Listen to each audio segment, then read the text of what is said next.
Once you've created those fold lines on your center main body piece of fabric, we're just going to take that to our embroidery hoop. We're going to place it. I like to leave mine folded and bring one fold to the line here, line my other fold with my marking at the bottom of the hoop or the top, depending on which way you're unfolding. Unfold it and line that up, and unfold it and line this up. Now, your fabric doesn't go the length of your hoop always, depending on which hoop you're using. I'm using my 240 by 150 hoop, but it will be close enough. This is a plenty big enough piece. If you're off just a little hair, it's not going to hurt one way or the other. So we're just getting as close to the center as possible. And then I'm just going to tape this in place using my Kimberbell tape, and we're all good to go. So once you've got your hoop ready, you're going to put it onto your sewing machine and you're going to get ready to stitch. The first thing that's going to stitch is a placement stitch for our candy cane pole. So I'm using red thread for that. And you're just going to start and stitch the placement stitch directly onto your fabric. From here, we're going to place our candy cane fabric, which is a 5x5 square of striped red that has the woven fusible or SF101 fusible backing on the back side of it. But when we place this, we're not going to put it on straight. It's not going to fit to cover it. We're going to go at an angle. So we're going to go from the top of that pole down to this line. I like to use the centering line here, put the top of my triangle at it and the bottom on it here. Then I know everything's nice and evenly spaced. You just want to make sure that you cover all the way from the top to the bottom of your placement stitch. And then we're going to tack this in place. Next, we're just going to trim around the outside of this candy cane pole, and then we're going to stitch the decorative stitch that goes around to finish it. So what I've done is I've removed the hoop from the embroidery machine. The fabric is still hooped, the stabilizer is still hooped. And I'm just going to use my duckbill applique scissors and I'm going to trim around as close to the edge of those stitches as I can get. It always helps to kind of lift that fabric as you trim it. And the reason I like to take mine off the machine is it just makes it easier because I can rotate my hoop around instead of trying to rotate my arms around the hoop. Once I have that trimmed off, we're just going to put the hoop back on the machine and continue on with the next stitch. You'll notice as it stitches around this pole, it leaves some gaps. Those gaps are there for the little sign appliques that we're going to put in later.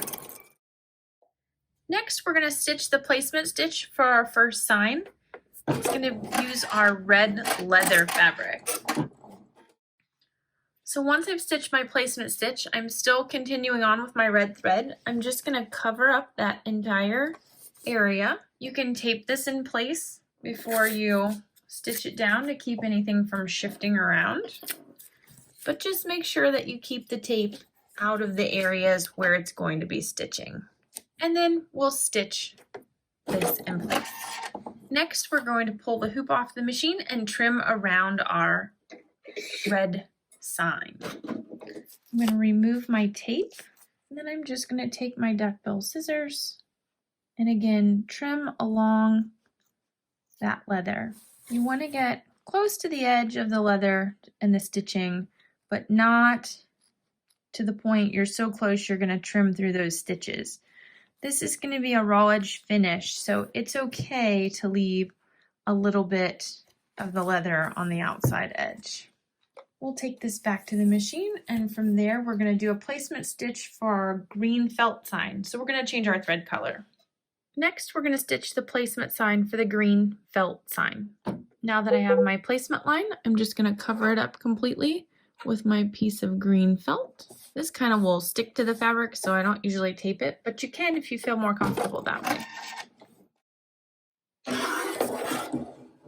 Once our felt is trimmed, we're going to remove our green thread and put in our pink, because our next placement stitch is for our pink leather sign.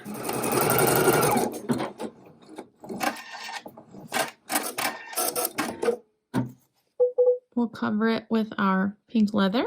Again, you can tape this in place Now we're going to remove the hoop and trim around the pink. We're going to change our color to match our gingerbread felt. And we're going to stitch the placement stitch for our final sign. And then we're going to lay our felt over top the placement stitch. Now we're going to remove the hoop and trim around our last sign. Now that we have all 4 of our signs placed and trimmed, we're going to do the placement stitch for our snow. So I'm going to change my thread to white and off we go. Next, we're going to take our piece of white glitter vinyl. Now, your white glitter vinyl is a large piece. It has a clear plastic coating on top of it. You're going to want to peel that away before you place it over the placement stitches. Now, I know a lot of you are going to go, that's a huge piece and those are little tiny areas. If you're more comfortable putting small pieces of glitter over each one of these areas, by all means, you can do that. But we're going to do it the way the directions say, and we're going to cover the whole area with one big piece. Just making sure to cover all the areas.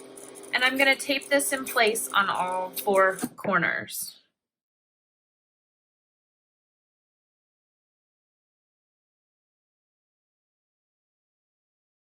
So when you're done, you have a pretty good chunk of glitter vinyl left that you can definitely reuse for something else if you go the route of using the whole piece.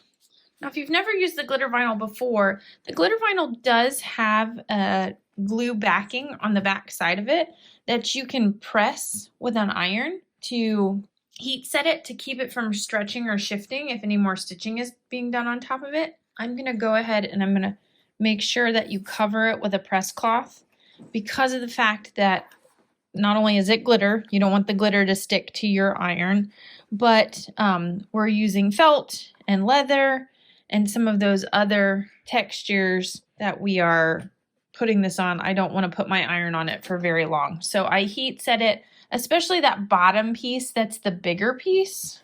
And you want to make sure that when you're doing this in your hoop, you have something under the hoop. That's an ironing surface. I have my wool felt mat, and you're using a small iron so you don't hit the sides of the hoop with your iron. But I like to glue that in, or adhere that in place with its glue with the iron. These little pieces, not such a huge deal because they're tiny pieces. But if you do heat set them, just make sure you don't leave your iron sit on them too long. The felt and the leather can be ironed over, but I don't like to risk with synthetics. So when you have that all done and ready to go, we're going to go back to the machine and we're going to stitch the little legs for our bird. So next up, I just changed my thread color to stitch my little bird legs. And from here, I'm going to change my thread color so that I can stitch the placement stitch for our teal leather that is going to be our little bluebird's body. I'm going to cover up the placement stitch and tack down my blue leather.